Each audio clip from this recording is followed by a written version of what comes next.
Shalom, everyone. This video is about you getting out of your Greek letter organization. And I know what you're thinking. You're probably thinking, why would I even want to do such a thing? But I'm going to tell you why. Pledging to any fraternity or any sorority is indeed idolatry. Okay? So, if you have pledged and you fear the Most High Elohim, if you can fit into those two categories, this message is just for you. It's a two-part video and it's anchored in and brings forth the word of Elohim. Really quick, before I get started, I wanted to tell you about the translations I use. I use the scriptures, which is found at BibleHub.com under ISR. And I also use the Hebrew Gospels of Sepharad, which can be also found online at HebrewGospels.com. Another thing you need to know is whenever I come across the Most High's name, I'm going to spell out his name using Hebrew letters, the Tetragrammaton, only because there is so much debate on how to actually pronounce his name. So without further ado, let's go ahead and get into these scriptures. Exodus 20:3-6. You have no other mighty ones against my face. You do not make for yourself a carved image or any likeness of that which is in the heavens above, or that which is in the earth beneath, or which is in the waters under the earth.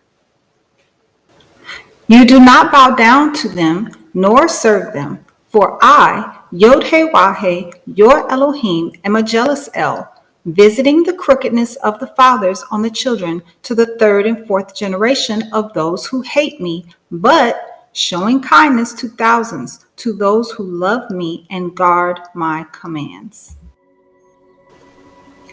You probably cannot see this worship of idols actually happening in your Greek letter organization. A lot of fraternities and sororities have chaplains, and they use the Bible in their meetings. And just like some of you, many of the members are believers in Yeshua, and they would not dream of bowing down or worshiping an idol. But here lies the problem, okay? We all have been immersed into idolatry, okay? Our society has been mixing idolatry or paganism or whatever you want to call it. We've been mixing it with being a believer and a follower of Yeshua for so long. So when an idol is in front of us, we can't even recognize it. The reason for this is there is an esoteric and an exoteric duality to our culture. And that duality conditions us, okay? It conditions us to accept what is wicked. And this is why we can't see an idol or something wicked. We can't see it for what it really is. And a lot of times we'll rebuttal when someone tries to warn us, and we'll be like, girl, it's just not that deep. But in actuality, it really is just that deep. The problem is our perception is shallow. It's not that deep. So the way we see serving an idol, it's been molded and shaped more by our culture, okay? And the problem with that is our culture does not give us the full disclosure or the full spectrum of what all idolatry is. And you better believe that was intentional. Ecclesiastes chapter 1, verses 9 and 10. What has been is what shall be, and what has been done is what shall be done. And there is no new matter under the sun. Is there a matter of which it is said, see, this is new? It was here already, long ago. With these verses in mind, please know that every single Greek letter organization is yoked to one or more of these mighty ones that he speaks against. The Most High, that is, that he speaks against in Exodus chapter 20, verses 1 and 2. Okay, these are ancient demons. They've been around for a really long time. They just get shuffled and recycled and renamed. Make it your personal mission to find out which one of these mighty ones are linked or yoked to your fraternity or your sorority. Okay, Look at the shield. The shield is very telling, okay? Some of them have it right on the shield, okay? Look at your motto and the symbols. Go get your bylaws. Go get your brain, dust it off. Reflect back on that ritual, that initiation. Think about the songs, the chants, all those things. You need to take all of it in consideration, and you need to make the necessary connections, okay? Because it's then that you're going to see that this whole time you have unknowingly yoked yourself to a darkness that masquerades as a light.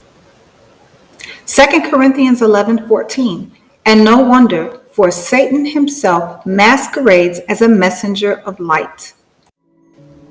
So there's a true light and there's a false light.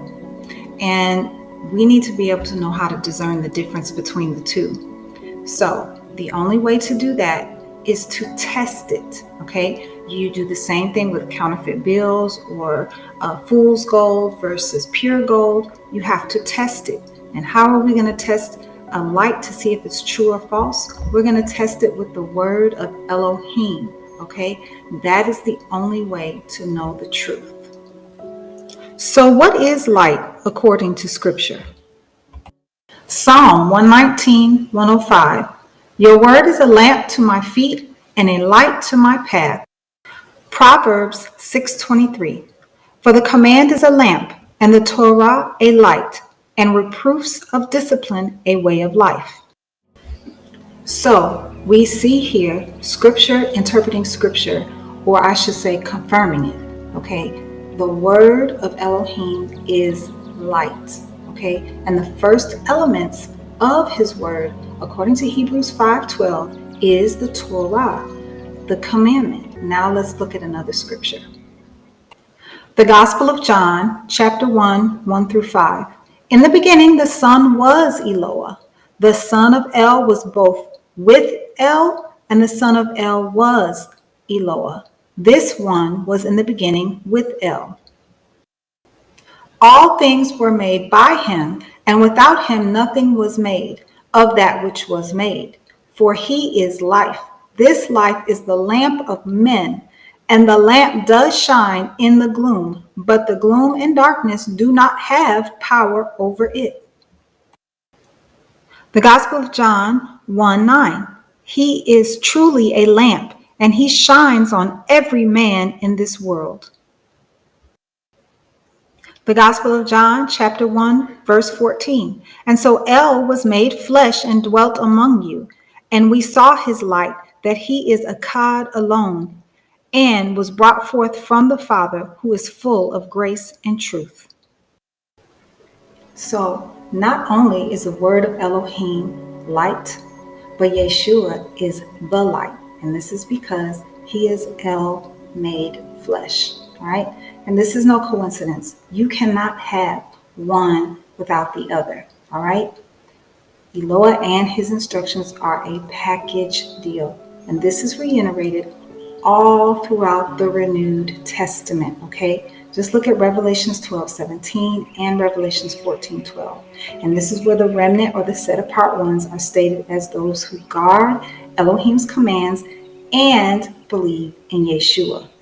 Now, I wanted to clear something up really quickly. I know you heard me say Elohim, Elohah, and El. And you're probably thinking, what is what, which is what?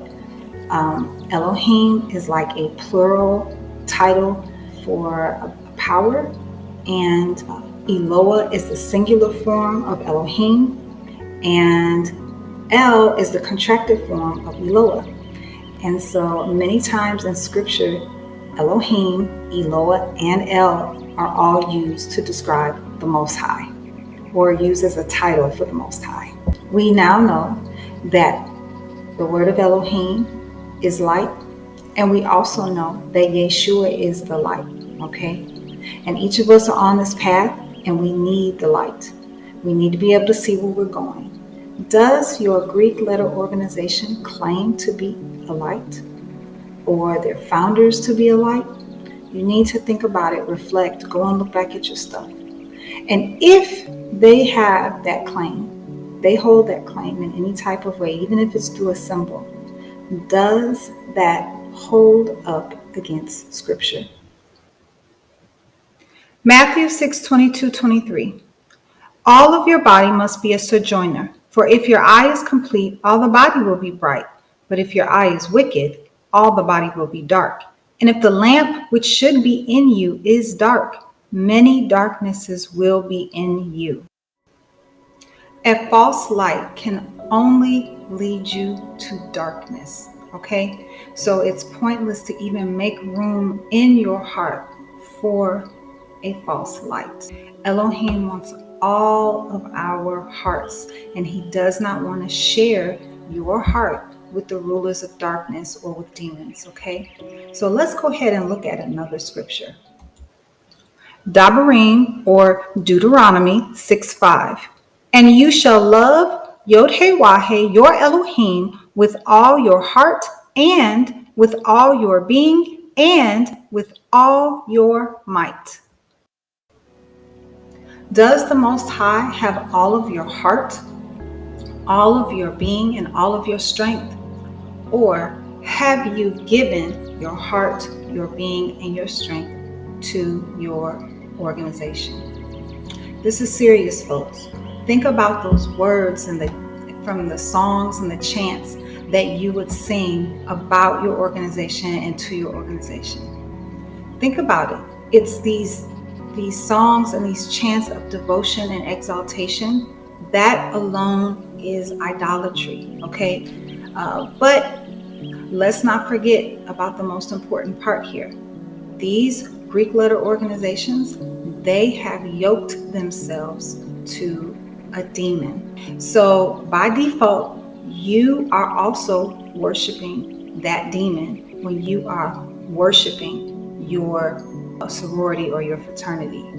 And don't say that it's not worship, because it is. If you're talking about loving your sorority and your fraternity, and you think about the words.